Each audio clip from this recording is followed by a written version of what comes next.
India's northeastern state of Manipur is making headlines. Manipur means land of jewels. Outside the capital, armed guards protect a Kuki village. They're volunteers who are on the lookout for Meitei attackers. But the state, affectionately known as the Switzerland of India for its natural beauty and remoteness, looks more like a war zone today.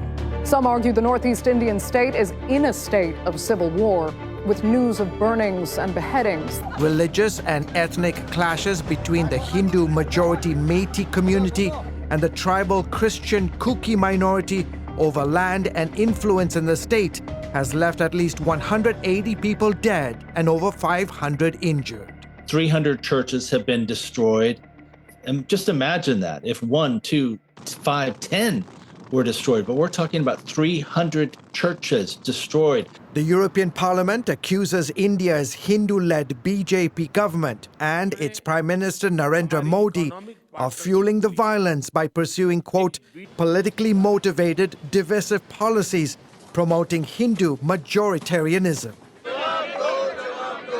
Modi, whose party controls Manipur's state government, faced a no-confidence motion in Parliament last week for his silence on the escalating violence. The underlying issue here is that the central government, the BJP party led by Prime Minister Modi, has not reacted. He's been forced to make one comment, but even that was setting a context for why the violence was happening that ignored the violence against Christians. In Manipur's capital city, Hindu women creating roadblocks like this one to check cars for Christians. In May, a Hindu mob paraded naked 2 Christian women. One had been reportedly gang raped.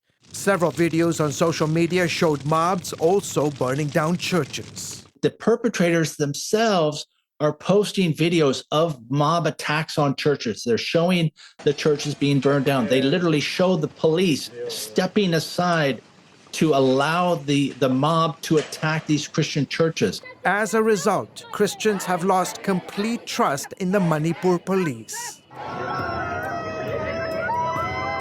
This video showing dozens of Christian women kneeling, crying, and begging Indian soldiers to stay in their village, fearful of more Hindu attacks. Fighting erupted in early May when the state government extended land, jobs, and other benefits typically reserved for the minority Christians to the Hindus. The decision led to some of the worst fighting between the 2 biggest tribes in the state. Human rights and religious freedom experts accuse Modi's government of pushing a radical ideology that believes India is for Hindus only, despite its pluralistic and diverse society. This political movement is essentially saying India is your homeland, but it must also be your holy land. And it's putting a religious umbrella over everything that happens. And it's allowing them to force other minority faiths out. The violence in Manipur has displaced more than 60,000 people internally. And it's not just in Manipur. The New Delhi-based United Christian Forum says there have been more than 400 incidents against Christians in 22 other Indian states in the first 6 months of this year. India, with 1.4 billion people, is the world's largest democracy. However, Modi's critics argue democracy has been in retreat since he took power in 2014. The State Department called out India in May for its deteriorating religious freedom and its treatment of Christians and Muslims in particular.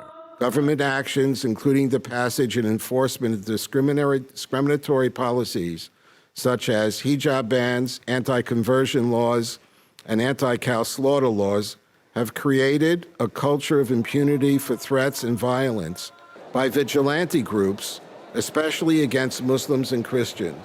Meanwhile, lawmakers on the House Foreign Affairs Subcommittee urging the State Department to designate India, among others, as a country of particular concern, which would make New Delhi subject to U.S. sanctions for violating the International Religious Freedom Act. No diplomacy ought to get in the way of calling it for what it is. If a country is engaging in serious religious persecution, they need to be designated CPC.